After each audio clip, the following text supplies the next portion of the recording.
everybody should be able to see that, no? What we are putting in the chat. Session is live. Please type chat. Okay.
Good evening, everyone.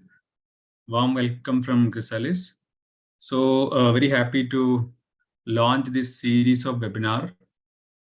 Today is our first session of this 30 weeks of webinar series. So I think we can start now. Maybe others can join whenever they are joining. So I would like to introduce Deepa Pillai. She is representing our research and development team. So she is going to facilitate the session today. Over to DP for to start the session. Thank you. Yeah, thank you, Jayesh. Good evening, teachers. A very warm welcome to our inaugural webinar in our series of 30 weeks to a joyful teacher. And I just want to express my gratitude because we know that it's 5 o'clock and some of you might be returning from school. Some of you would have just reached your home, but still you have made it a point to join the webinar. So it shows your immense passion towards facilitating the Chrysalis curriculum. So you want to learn something new. I just want to ensure that this 1 hour which you spend with us every Wednesday will be like informative, engaging, and will add to your professional development. Having said that, we will focus on the topic at hand today. So our first topic is making thinking a habit for your students.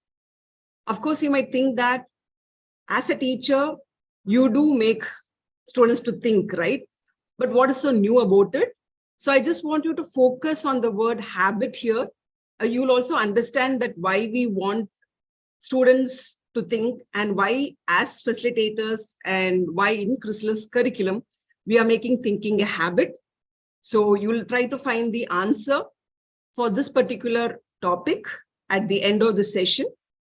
With that, I'm starting the session today. And just a few pointers. If you want to take some notes, you can be ready with your notepads, pen, pencil. And at the end of the session, we'll have a Q&A session where we can discuss your queries, clarifications, etc. So again, welcome to this webinar.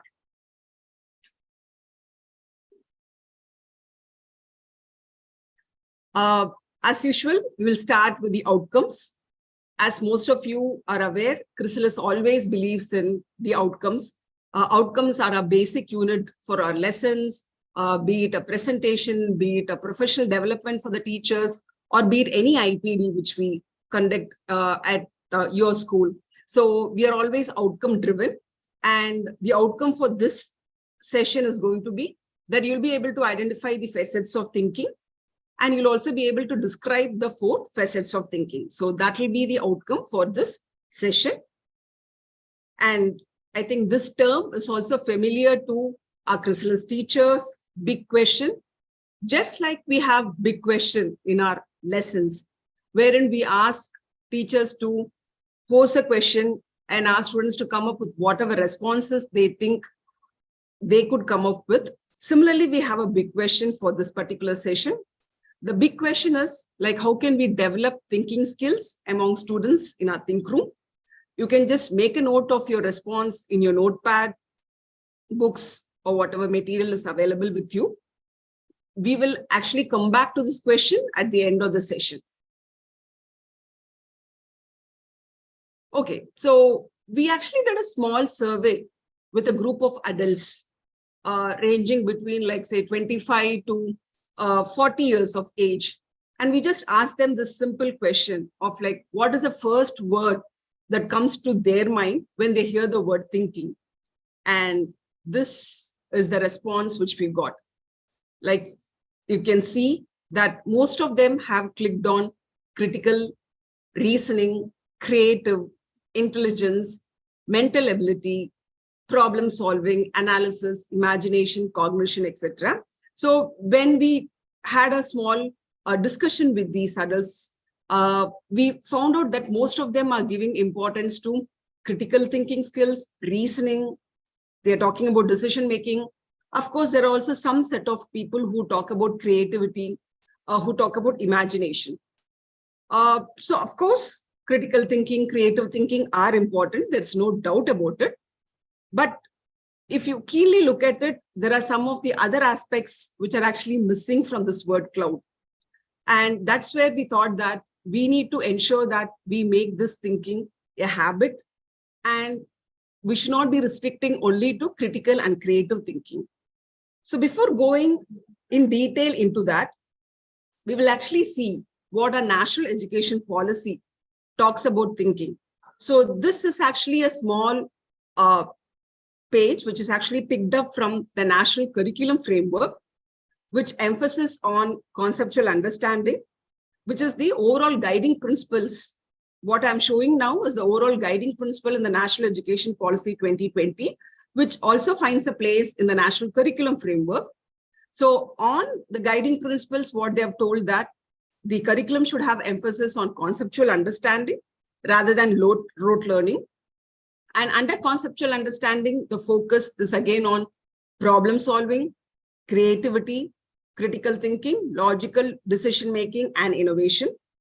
I want you all to have a look at the point H, where they are mentioned about ethics, human and constitutional values, empathy, respect for society, respect for people around them, responsibility. So there are various aspects has been spoken about in our national education policy, and the national curriculum framework also emphasis on these points, that the curriculum should provide the opportunity for the students to think in these angles. So keeping all this in mind, and I think by now you would have realized that what I'm coming at is like we have arrived at, and you've already seen that in our lessons, we have the facets of thinking in our chrysalis curriculum. So as I said earlier, the focus was mostly on the critical thinking and creative thinking when we talk to adults or people who are currently in the workforce, but they didn't mention about reflective thinking, or nor did they mention about the respect for society or for respect for each other, etc. So, but keeping the national education policy in mind, and even before that, when we wanted to present an approach in our lesson, we wanted to provide equal optimal opportunities for all thinkings in our lesson. So keeping that in mind, we arrived at 4 facets of thinking in our chrysalis curriculum. So the first facet of thinking is the look deep. So what does look deep do? So before even talking about what does look deep do, I just want you all to observe the icon clearly, where you can actually see that the child is looking through a lens or a magnifying glass, where the child is trying to look deep into it, like probably go in depth or in for a particular question or for a particular activity, etc. So look deep helps to solve a problem. We will go in detail into what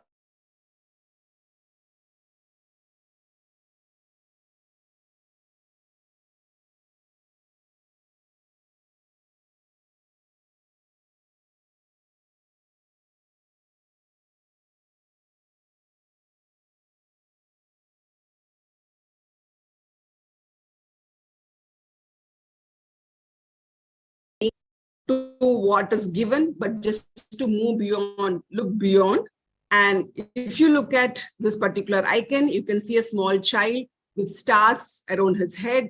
And then look beyond is nothing but getting creative.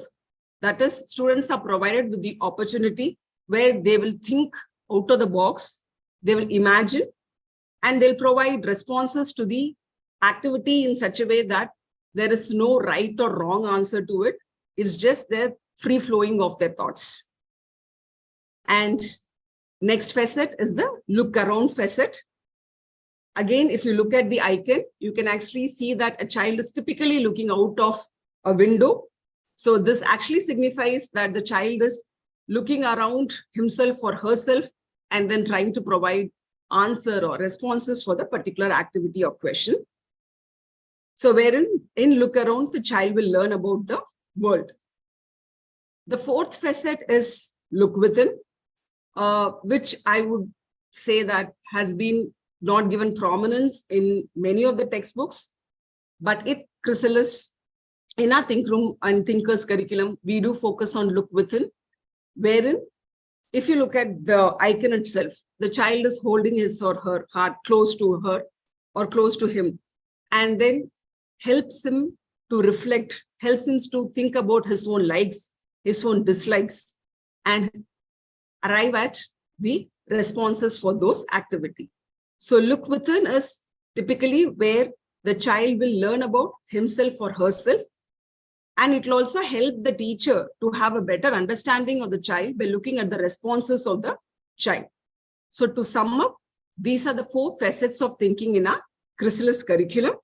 So we have look deep, we have look beyond, we have look around, and then we have look within. I see a few participants have raised their hand. So if you have any questions, kindly make a note of the questions. We can have take up these questions in the Q&A session, which will be at the end of the presentation. So this is just a summary slide, which actually talks about the facets of thinking in Chrysalis curriculum. So how we have provided the emphasis for not only for like critical thinking, creative thinking, we are moved beyond, and then we are also providing opportunity for the child to empathize with their surrounding, to apply the concepts which they have learned and develop their societal thinking using look around. And fourth, most importantly, reflective thinking, which actually helps the child to reflect on his or her own experience and then come up with the responses for the activity. So we will now go in depth into each facet, and then we will discuss about what skills are developed through each of these facets. So first, we have the look deep. As you all know, look deep, as the name suggests, we ask the students to go in depth into that particular activity. And how are you making it as a habit? So once the child looks at the icon, where the child is actually looking at the magnifying glass in the icon, it consciously or unconsciously, the child, after looking at the icon, will know that it is a logical thinking activity, and the child has to look deep into it and then provide the response accordingly. So students will try to apply the concepts, whatever they have learned in these look deep activities. There are ample opportunities for the students to analyze information, evaluate, differentiate between what is a fact and what is an opinion, ask questions, and ultimately what happens is like they provide an answer which they would have actually thought about by using the steps involved in providing answers for a logical thinking question. So through these look deep activity, we develop a lot of skills. One of the important skills is logical deduction is actually developed using these look deep activities. Categorization, these skills are developed using this look deep activity. That's why, like, what we have ensured is in our lessons, in our all the lessons, we have the presence of these 4 facets of thinking activities. And if you look at it closely, after we have the PEP and after we introduce the concept, etc., before even we move on to a new concept, etc., we have a look deep activity where we want the child to think deeply, the child to think logically and provide an answer to it. So you will find the occurrence of look deep activity in all these subjects as well. So what I'm just showing on the screen is just one example of look deep activity from a English subject, and the other is an example from a math subject. So this is just one example of a look deep activity where the child will critically analyze the information and then provide the responses. Moving on, we have the look beyond activity. In the look beyond activity, what we are emphasizing is we want the child to think out of the box. We want the child to imagine. We want the child to think without any hesitation. I mean, move out of the regular yes or no type of questions. And then we want the child to be in a position to innovate certain things. So how will the innovations happen? By allowing the child to think out of the box. So that's what this look beyond activity is, where we are trying to promote creativity, where we are asking the students to think innovatively.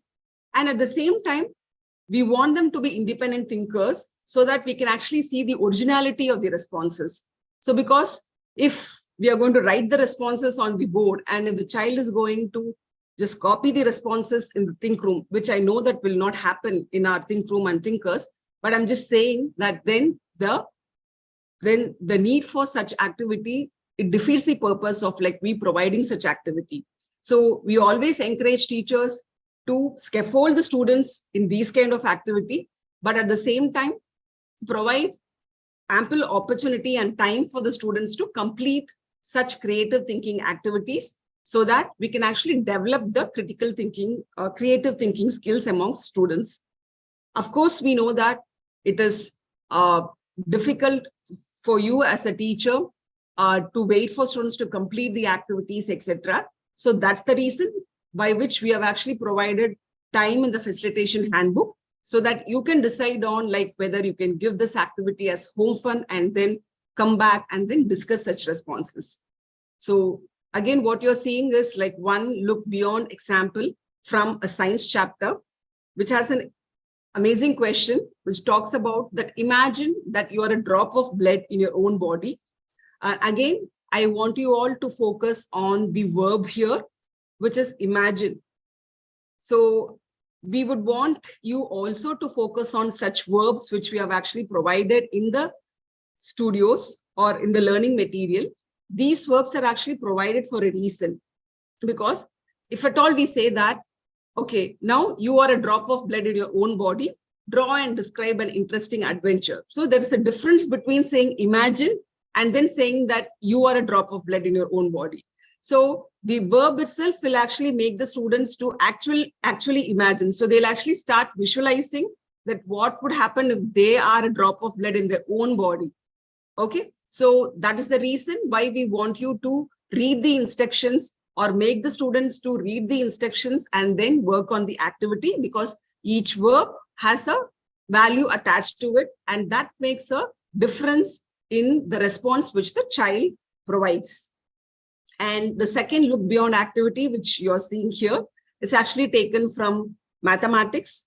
So we have also got queries from schools, and many of the schools have also been appreciative of this particular look beyond kind of activities, even in subjects like math, because they feel that math will be mostly related to only logical or critical thinking, logical deduction, etc. But when they see such activities in math, then they also realize that creativity is also possible in math.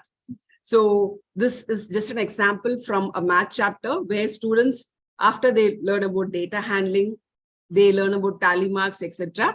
We have asked them to come up with their own symbol for the tally marks. So these are just few examples of look beyond activities which are present in the Chrysalis learning materials. Moving on, another facet of thinking, which is close to our hearts, is look around. As the name typically suggests, the students are supposed to look around their environment, the society, the state they live in, or the district they live in, and then provide the answers. Sometimes it could also be applying the concepts which they have learned in the class to the society and then try to find the responses or answers to it. So this is typically to develop the societal thinking among students. And I want to refresh your mind that in the slide where we discussed about what the National Curriculum Framework talks about thinking, we also did highlight that National Curriculum Framework also talks about respecting people, respecting the society, etc. So how seamlessly we can do is like providing such look around activities and then providing opportunities for the students to work on these look around activities. Because as I mentioned earlier, if we don't do these activities, then it actually defeats the purpose of providing the activity in the learning material. So then how will we develop these skills among the students? And in our current generation, I think you all as teachers will agree that the students are aware of what's happening through mobile, etc. But typically they don't look around their own surrounding. or their own society they live in. So we want them to connect with the world they are living in and then apply the concepts which they have learned. So these are some examples of look around activities from subjects like EVS, and again a look around activity from math. So why we have given such look around activities is to develop empathy, compassion, and understanding of their immediate world around them. So that is the reason which we emphasize on providing this look around activities in our learning material. So for example, if you look at this particular sample, which we have just picked up from EVS, or it could even be from science, where we talk about the uses of water, and we ask them to describe the use and mention the source of water for each. And then if you look at the instruction which is provided at the end, where we say that observe your surroundings and find 2 more instances of people using water. So this is what I wanted to highlight, is like we are asking the students to observe what is happening in their surrounding, not to look at the videos or the YouTube videos or other Instagram reels and then to understand what's happening, but instead they can actually know about various things by just observing their own surroundings. So we provide such opportunities in our learning material itself. The other look around activity which has been shown here is from math. So where the topic is again on Roman numerals, where the child will learn about Roman numerals, and the immediate application is we ask them and we tell them that kings, queens, and popes have the same name as their ancestors, but they use Roman numerals to differentiate or to identify. So here we have given an example of Queen Elizabeth II, etc. And then we ask them to find more such examples where Roman numerals are used. So this actually helps the students to know that what they are learning will be applied somewhere.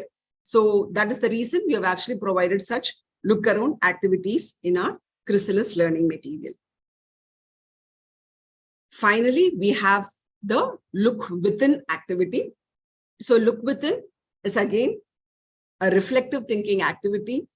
As you all know, reflective thinking practices are very important in the development of any individual for that matter.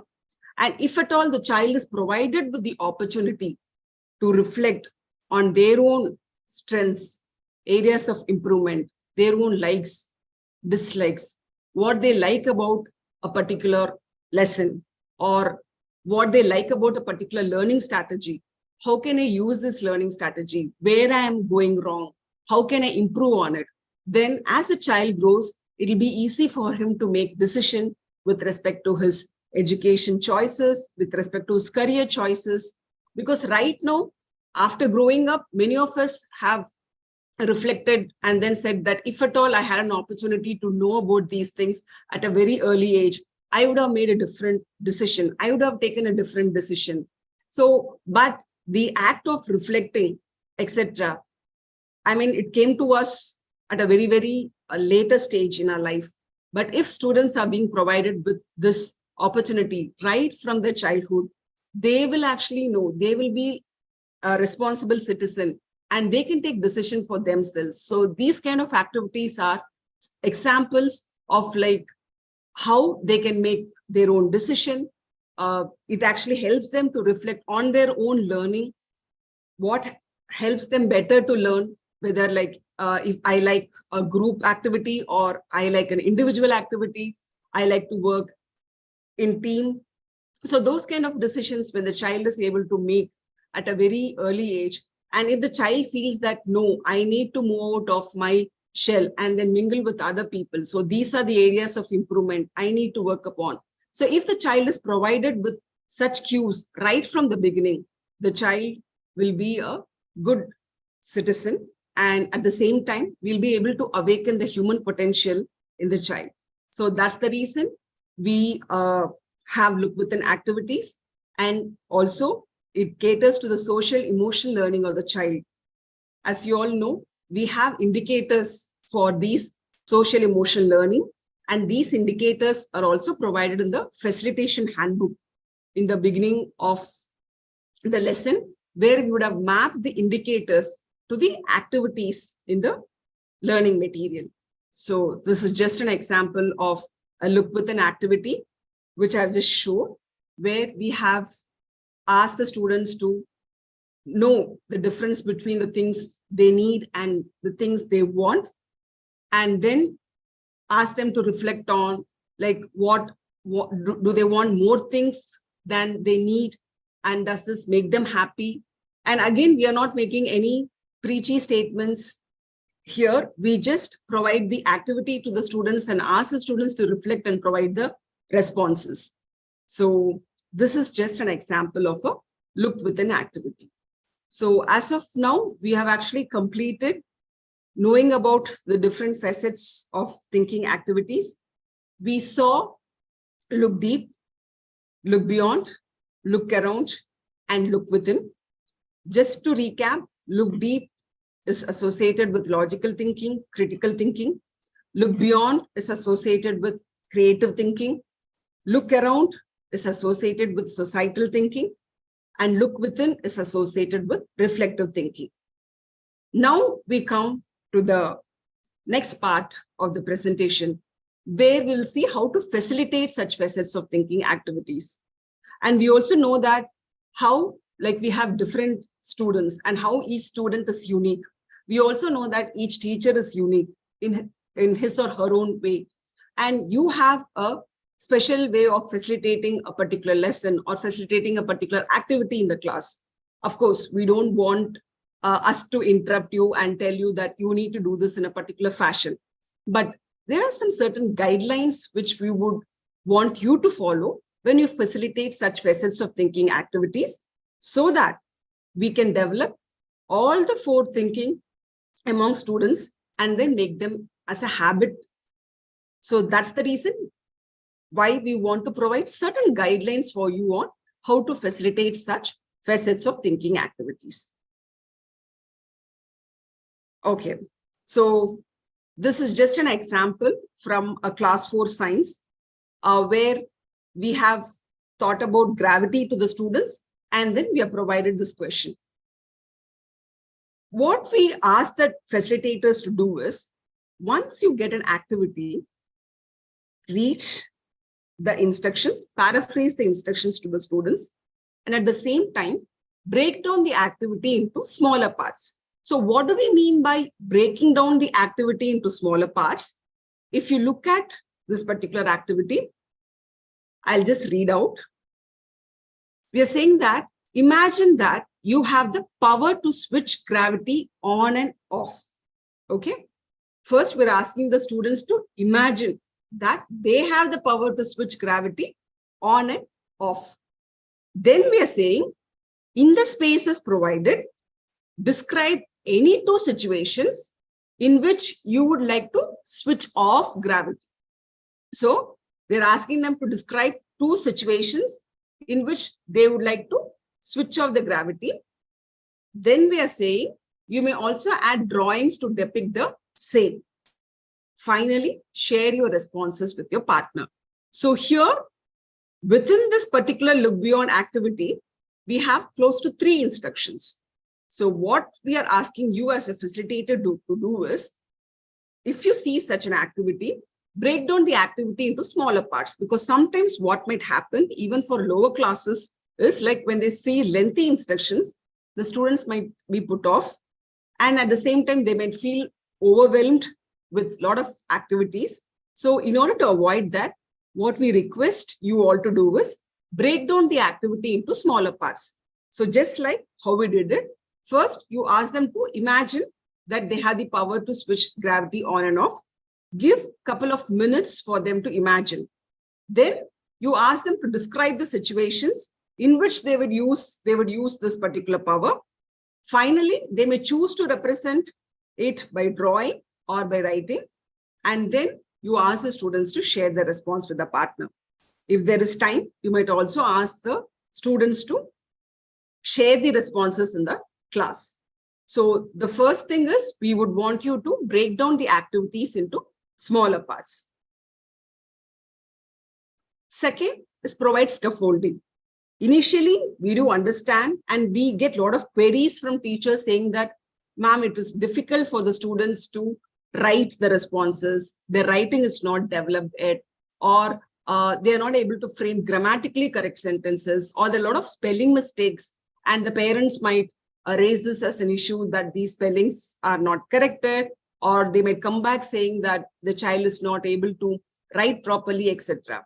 But what we tell them is like anything will take its own time, but we need to provide opportunity for the students to first express. For that, initially, you can provide scaffolding to the students.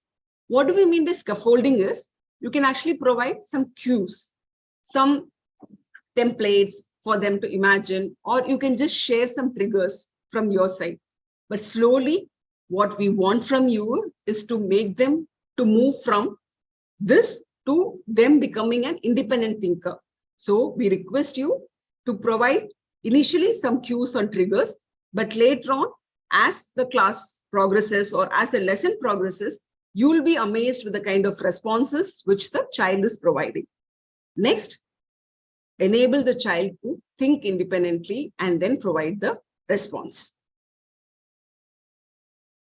The most important thing is we need to provide time for the students to complete the activity.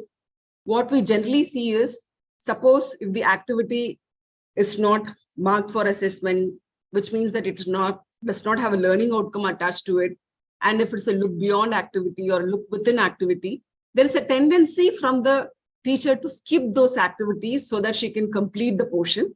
But please avoid doing that. Please provide time for the students to complete the activity. We do understand that in some cases, the time will not be enough, but at the same time, you can make a conscious choice of making certain part of activities to be given as home fun, and then you can discuss the responses in the class. So provide time for the students to complete the activity. That's the important thing here, because like unless and until we provide the students to work on this activity, we might not be able to see the responses of these activity. Finally, discuss the response in class and celebrate the responses. I'm 100% sure that not all students would have written grammatically correct sentences, the spellings will be good, etc. But at the same time, appreciate their effort, appreciate their intention working on the activity. That will actually go a long way for them to work on such activities and provide the responses.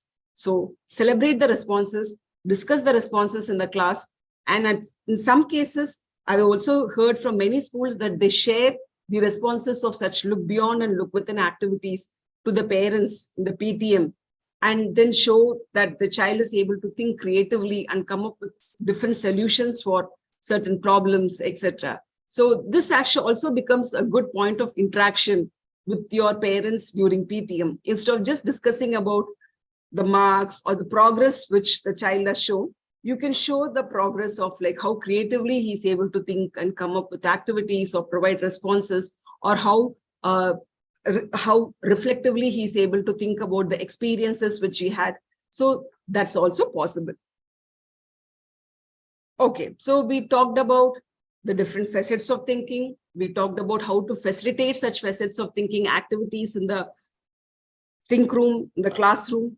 Now we will see what, as a facilitator, you can observe from the responses, because each child, the response will be unique. And what we are trying to say is, apart from the conceptual understanding, which you will anyway get from the responses, you will also find out many things about the child from the responses given for such facets of thinking activities. We have just taken some couple of filled in responses, and then we have tried to analyze what we can observe from the responses. You can actually come up with more such insights from such responses. For example, this is a question from class 3 science, where they discussed about the properties of air. After discussing about the properties of air, etc., we have a look beyond activity, where we ask the students to create a thank you card and express the gratitude for air. And we have told them that the words in your card can be a rhyme or it can be a poem, etc. So what the child has done here is, the child has written a poem. And I think you can see what the child has written. I'll just read out a couple of sentences. On the left-hand side, the child has drawn a picture of parachute, kite, and then said, thank you, air. And here we have a small poem which says, air has no smell, air has no taste, but when the wind blows, you feel air on your face, etc. Okay, so here from this, we are able to understand the conceptual understanding of the child. And the second point is the child's interest towards drawing, because nowhere we have mentioned that you can draw, etc. We have just said make a thank you card, but the child has gone one step ahead and then have created a simple drawing. So this, as a teacher or as a facilitator, you can identify that this particular child has an interest towards drawing. Next, another interesting response. This is the same activity, but two children have responded. And from this also, we can actually gain a lot of insight about the child. I'm just reading the question and a couple of sentences from the responses. So here the child has written for the question, if you had the power to change any non-living thing into a living thing, which one would you choose to change and why? So we have told them that if you had a power to change any non-living thing into a living thing, which one would you choose to change and why? So here the child has written that I would wish to make the earth itself as a living thing, and had gone ahead and said that we are doing so much damage to the earth when there are earthquake and volcano. If we get some forewarnings, the loss of life could be reduced. Another student from the same class has said, I will select school bag because it is heavy and difficult to carry and climb the steps. So you can see that in the same class, one child has talked about making the earth itself as a living thing so that it could give us some signals. The other child has talked about, I want my school bag to be a living thing because it is heavy and difficult for me to carry. And we have asked them that how would your life will be different if this happens? So this child has written, I would happily enjoy my life. We would not try to harm our earth, and most of our lives would be safe on earth. This child, who has actually chosen the bag to be a living thing, has written, if the bag is a living thing, whenever I give order, it will follow. So I'll be free from carrying it. So what do we observe from them? One is conceptual understanding. They know the difference between the living and a non-living thing. Second is originality of the idea and the feasibility of the idea. Like, I'm sure, like using AI or like future robotics, etc., you never know the bag can start moving. Already we have bags with trolleys, etc., wherein when we just drag along, it moves along with us. But probably in the future, it can also be a robot. When we give a command, the school bag can move along with us. So anything is possible. And the originality of the idea. Here the child has talked about earth itself giving us some warnings. Of course, we have some natural warnings through animals, etc. But probably there could be something else in near future also. We might not know. And it also gives a peek into the child's life. For example, from the child who has actually selected bag as a response, right? I would really feel that the child is carrying all the books to his think room, and and I'm not sure whether he's following the timetable, or he feels that if he leaves a notebook or a book at home, he might be punished for that. So that's the reason he might be carrying all the books. So that's the reason the bag is heavy also. So it also gives insight into the child's life, and probably we can actually question the child on like, why are you carrying all the books? So try to make changes in their daily life as well, right? So this is one such example from what you can actually observe from the child's response. Here, another important thing here as well is, we have talked about gravity, and here we'll actually talking about if they have the power to switch on and off gravity, what would we do? So I think this is the screenshot which I've already seen previously, but here again, we have just put it across. One is the conceptual understanding, whether the child is able to understand the meaning of gravity. And again, we are able to see the originality of the idea. And the third thing is, why would suddenly a child think about Olympics, weight, etc.? Probably the child has an innate interest towards sports, co-curricular activities, or probably he might be a heavyweight lifter. We might not know, but these are certain observations which we actually can make from a child's response. Then this is again an interesting activity where we have said that we have learned the properties of several materials. Take a minute to reflect on your own properties. Again, this is a look within activity. The child has responded that one property of yours that you think is unique. The child has mentioned the answer as soft. Would you consider this property as your strength? The child has ticked both yes and no and had given the justification of why he or she feels no is, if I have any disappointment, then I start crying. And he or she also feels why she feels it is a strength is, she feels sorry for others when they have problems and she tries to help them out. So here I'm able to gain insight into the child's mind of like what he or she perceives about himself or herself. Probably another response which I have heard from many of my colleagues is some of them have given that one property that they think they're unique is like they are like they're transparent, which means that like they're open to ideas, they're open to mingling with friends, etc. So you tend to get unique responses and we can gain various insights from the child's response. Coming to the another important aspect is how to review facets of thinking activities. This might be running in everybody's mind. First, what we have told them is, which I think your transformation partner would also have told you, is if the activity has a learning outcome attached to it. If a look deep has a learning outcome, or if a look around activity has a learning outcome. So from the response, check if the child has achieved the learning outcome. For example, it could be like list any two sources of water from your surrounding, the example which we saw. Are they able to correctly list the sources of water?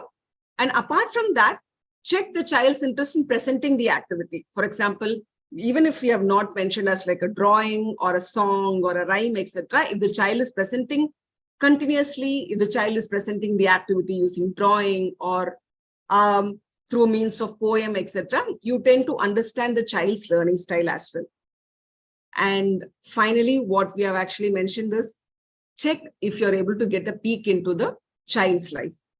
And we also do get questions on like what will happen if they make spelling mistakes, what will happen if they make grammatically incorrect sentences. We tell them not to worry. If it is not an activity which has a learning outcome attached to it, if in this particular activity itself, if the child has made a mistake of the gravity spelling wrong, you can of course highlight it.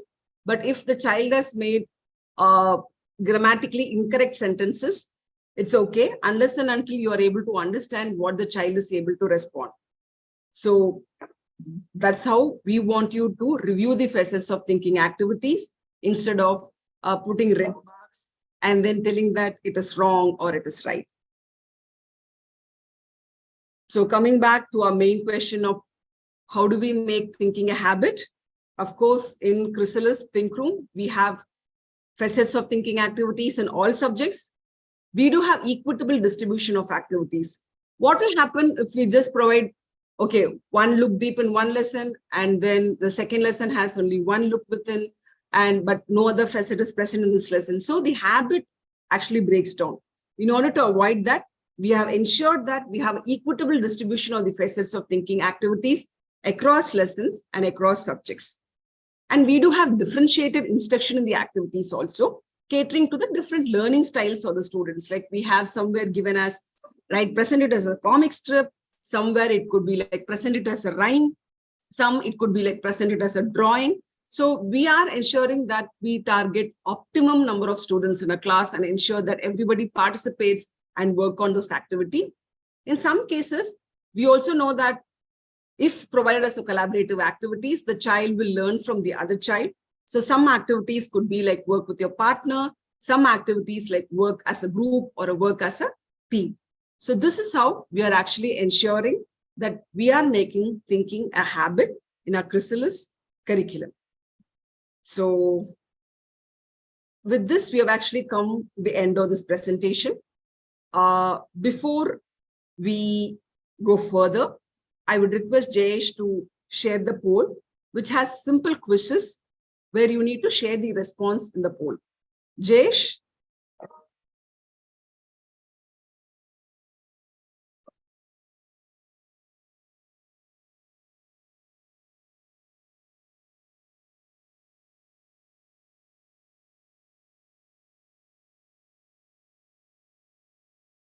Jayesh, would you also want Yeah, to I'll mention? just share. I'll share Yeah. this now.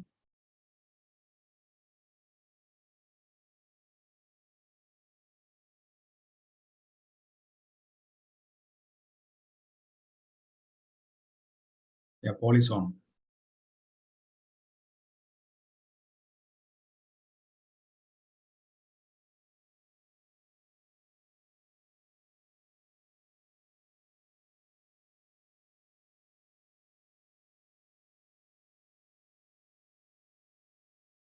We'll give 10 seconds to. Yeah.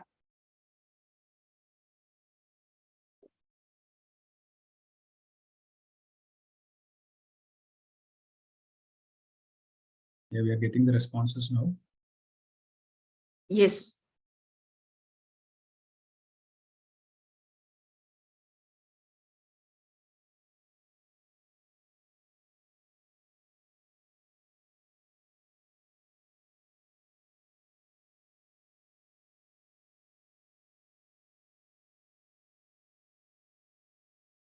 Yeah, the responses are keep on increasing. We'll give some more time. Yeah.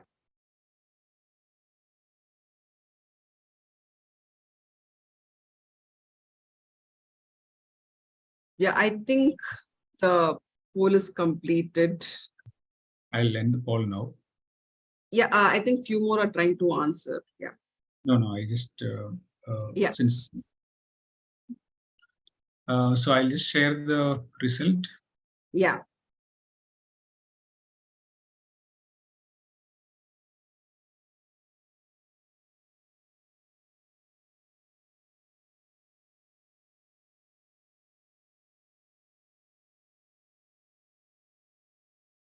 So you can see the result, right, Deepu?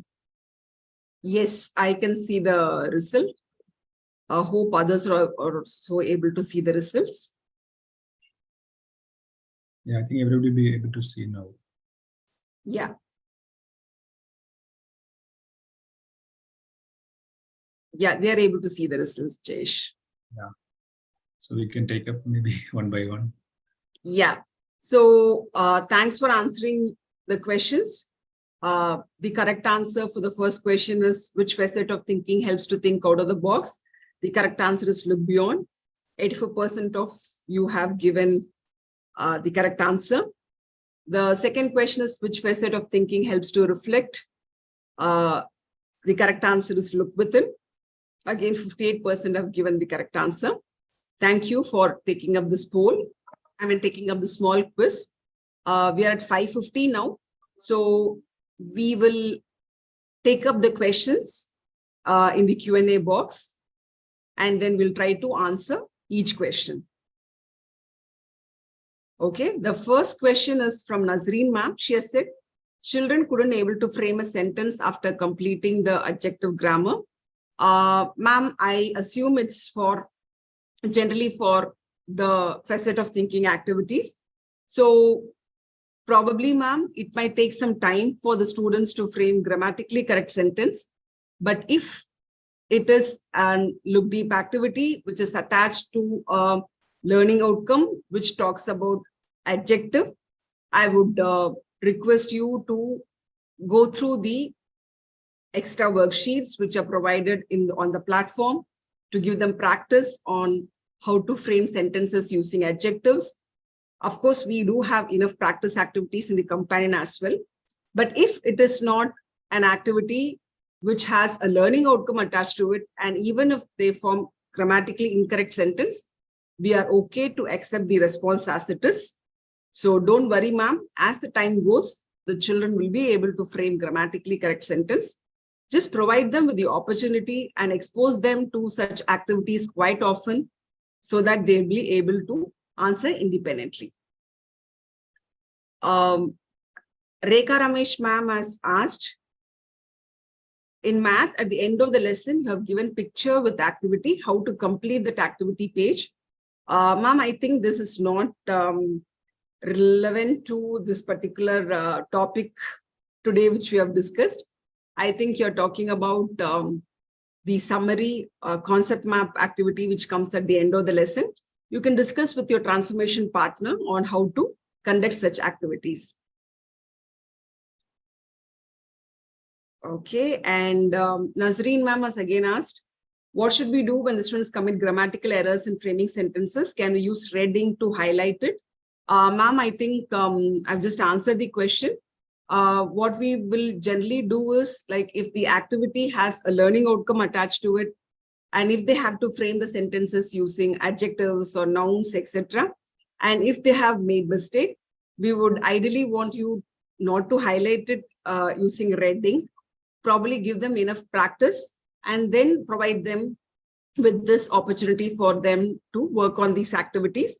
You may also check with your transformation partner on how to review such activities. They'll be able to help you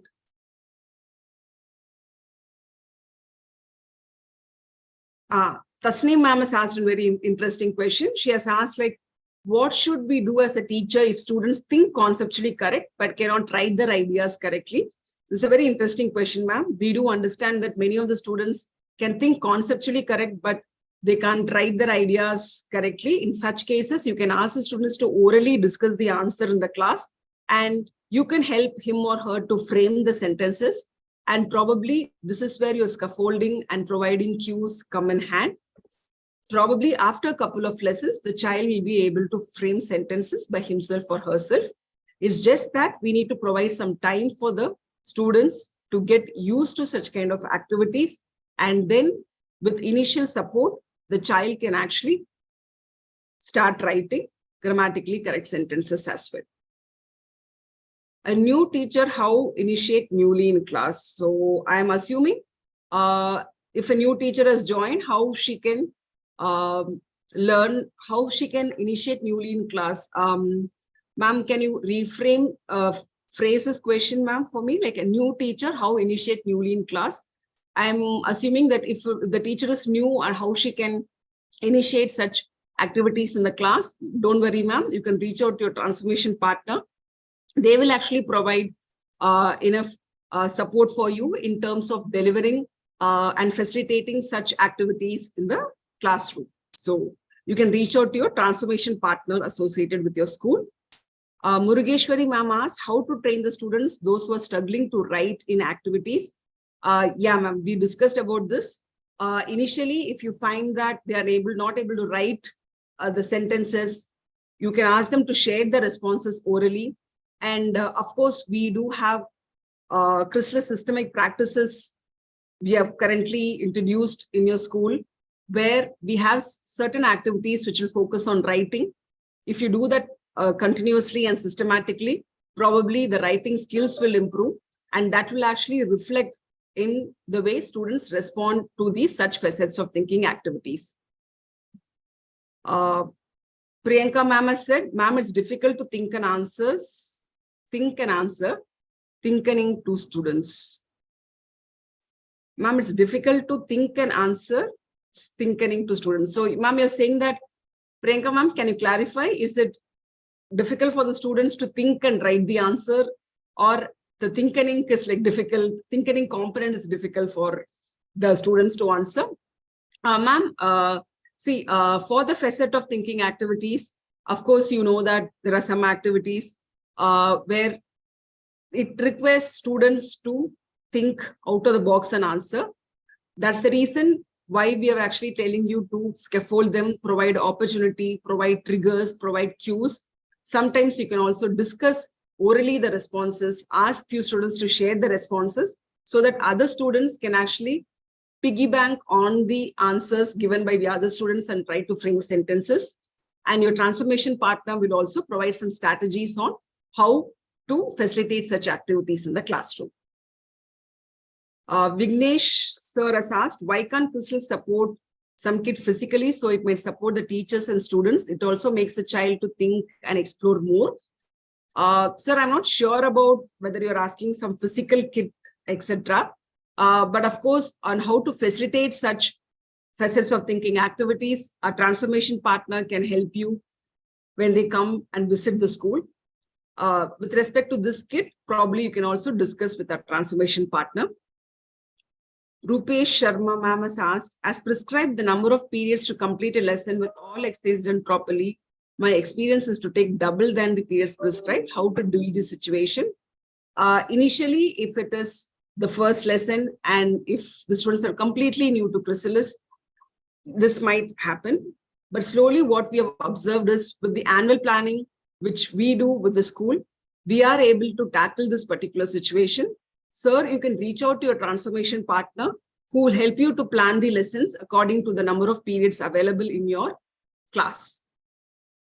Sarita ma'am has said, good evening, ma'am. It's not a bit more to introduce adjectives and adverbs together in one chapter and expect the students to frame sentences on their own on both soon after completing abstract nouns in previous chapter. Ma'am, I think this is relevant to a particular grammar topic which you're talking about. Please raise this with your transformation partner. We will provide an appropriate solution for this, ma'am. Babita ma'am has said, my grade 1 children are very good in expressing the responses verbally, but when we ask to pen it down, they find it difficult. When we attempt to give clues, answers come to similar pattern. How to evaluate it? Ma'am, yeah, for grade 1 students, as you said, their verbal responses are good, but it might take some time for them to frame sentences and write. What we tell you, what we generally advise is like, ma'am, you accept whatever they write as of now, and then probably by using the writing skills development in the CSP, you can actually see that they will be able to write fluently in a few months. So that using that particular CSP, you can actually enhance the responses of your students. Of course, we know that anything and everything will take some time. So just give them some time so that we will talk about them writing the responses. Rajita ma'am has asked, when we open the app, we don't get books. It shows only videos, which are about how to open. Ma'am, you can reach out to your transformation partner. They'll probably share the correct credentials for you so that you can see the soft copies of the learning materials as well. Hiranya ma'am has said, if children are telling answers oral but unable to write, we can help them to write. Yes, ma'am, that's what we discussed. Initially, if the children are able to share the responses orally, you can actually support them to write by giving some sentences as examples, etc. Shweta ma'am has asked, some students understand the concept, but they are not right. How teacher will help? I think we have discussed this in previous few questions. Yes, Sarita ma'am, I got your question. It's from class 5 chapter, abstract nouns, adjectives, and adverbs are put all together. You please reach out to your transformation partner, ma'am. We will take it to the appropriate team and then get back with a response for this. Yeah, Priyanka ma'am has clarified that students find it difficult to think and write. Kartikeya ma'am has asked, good evening, ma'am. What about the children who are unable to answer, as we're having number of children from rural areas? Some of them are also from government schools who don't even know read and write. We absolutely understand, Kartikeya ma'am, that the profile of the students will be different in different schools as well. Initially, we need to spend some time with them. If you're able to answer orally, first you encourage them to answer orally, and slowly you ask them to help them to make small sentences. And then we can see a slight change, incremental change in the responses. And with the CSP, which helps to develop the reading skills and writing skills, those could be applied here as well. And then we can see the responses of the students. Ma'am, what's the remedy of the children who are stuck with idea? Divya ma'am has asked this question. Ma'am, I think that you're asking a question like, if they're not able to provide idea, or if they're stuck with idea, I mean, they're not able to come up with new ideas, right? In that case, what happens is, like, ma'am, we ask other students to share the responses. So when other students share the responses, the child might get a spark or a light from the response provided by the other child. And then probably he might come up with a new idea. That can also be done in the classroom. Ma'am, every student not able to give the answers for all questions. So how can we improve the thinking skills? Ma'am, again, we discussed about this. There will, in a class of like 40, it will be like, say 30 of them have answered and 10 of them are finding it difficult to answer. What we do is encourage them to share the responses orally, and encourage the students who have given the answer to share the responses orally as well. And then probably with the responses which the other child has given, these child will also try to pick up the writing skill and provide the answer. DP, I would like to give a suggestion. So there are questions related to different areas Subjects, like yeah. reading, writing, different subject specific. So what we can do is, anyway, we have got all these questions, right? Yes. And we have a series of webinars from now onwards. So we will take up different skills in different sessions. That time we can address. Yeah. Good. So thank you everyone for sharing all these queries, because this is helping us to decide what kind of topics we can take it up in the further weeks.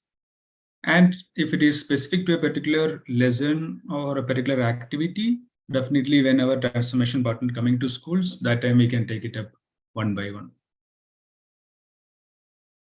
Yeah, thank you, teachers. So before we end the session, I think we have small feedback to be completed.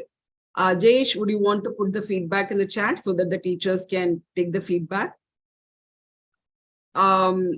So thank you, teachers, for attending this webinar. We are past the webinar time. I mean, 3 minutes. It's 6:03 now. But good questions, good participation. We have noted down all these questions, and we will ensure that we pass it on to your respective transformation partner so that they can clarify these questions with you. And then they will provide you with suggestions on how to respond to those questions. The link I have just pasted in the chat. So I paste it once more. And also, DP, you can just share that QR code. Yeah, just a minute. So all of you, please share your feedback in the link which I shared in the chat. I'll just share it once more.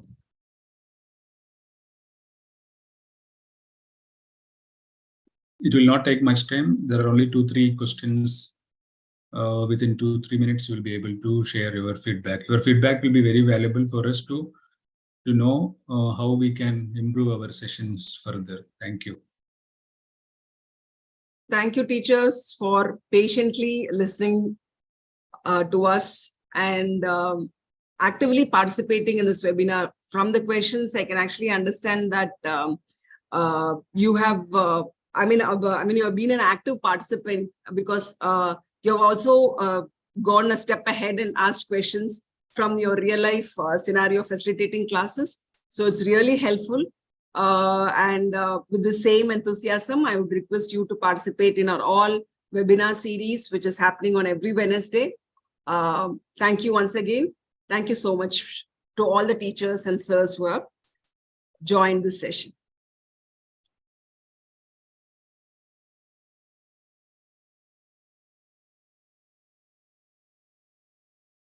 Yeah, many of you are asking for the recording. We will ensure that we will share the recording with your respective transformation partner.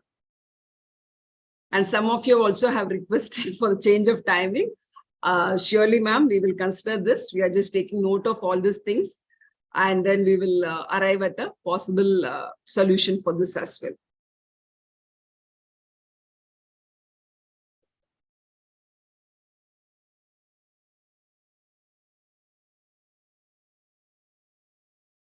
Jayesh, would you want to share anything? So some of you joined using YouTube Live. Again, the questions we are going through. So we will consolidate all these questions. We'll categorize into different areas like skills, subject specific, etc. And we'll take it up in the further sessions. Thank you very much. So we'll end the session now. And every week, every Wednesday, look forward for more sessions. Thank you. Thank you for your participation. Thank you, teachers. Thank you for participation. Have a great day.